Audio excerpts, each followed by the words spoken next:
if you look at Dana, like normally we have UFC New Year's Eve. So it's normally on, say, the 29th.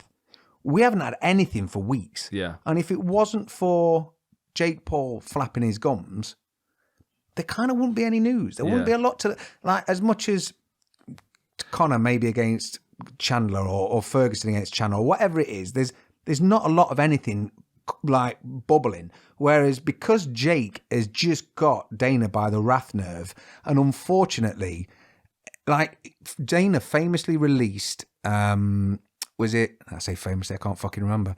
It was Stephan Bonnar from his contract in the UFC to go and beat someone up. Was it Tito in Bellator? I think so, yeah. Something like that. So Dana's, he's not daft, and he normally gets the job done. Yeah. He normally can go, oh, all right, James Toney, boxing and MMA are different. Just come here, I've got something to show you. And he fucks him up in 10 seconds. So he likes to be the kid who's got the ball, and he doesn't mind people playing. Yeah. But the minute someone else has got a ball and he's got no control over it, it kind of feels a little bit scrambly. It is a little bit. So the reason, I mean, it feels a little bit scrambly, but this one's even more interesting because of the direction that Jake Paul's taking it. And then, like Dana's called him out and said, this is not, Jake Paul's not behind all this stuff about the money and blah, blah, blah.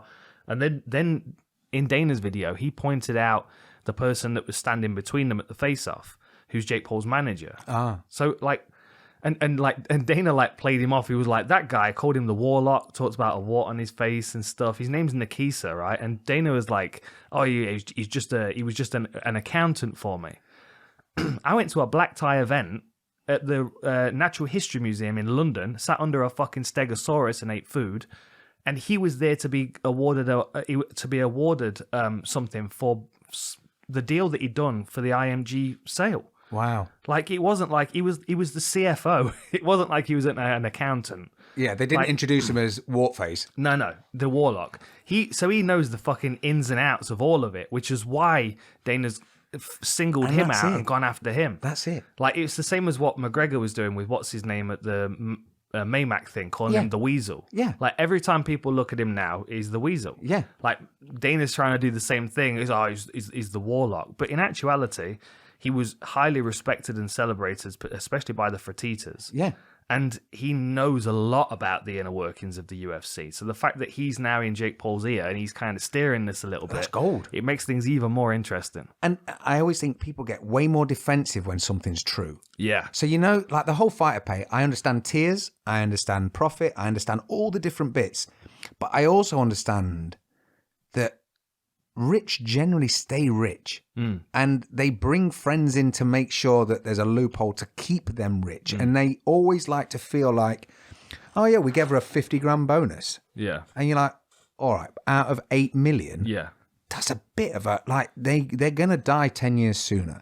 And I'm not saying it's all about health or it's all about this or that, but because he's got this bit between his teeth, and Dana's reacted, it could have been anything. It could have he could have questioned his masculinity. He could have mentioned his shoe size. He could have said, oh, you can't jump off a rock, you fucking pussy. Whatever it was.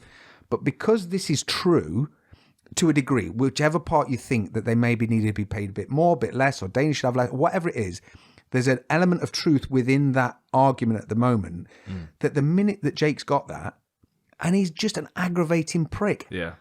I'm an aggravating prick. Like, you ask any of my family at any family gathering, if there's someone that needs to be told something or brought up or shown up, I get my little message. Make him feel a prick because he upset me the other day. Fucking leave it with me. I will do it discreetly. But it gets them the fucking hackles up and they're angry. And there's nothing to stop Jake Paul doing it. No. Because he's got no reason to. He He's not on a relies contract. on nobody. Doesn't need his money. Doesn't need fuck all.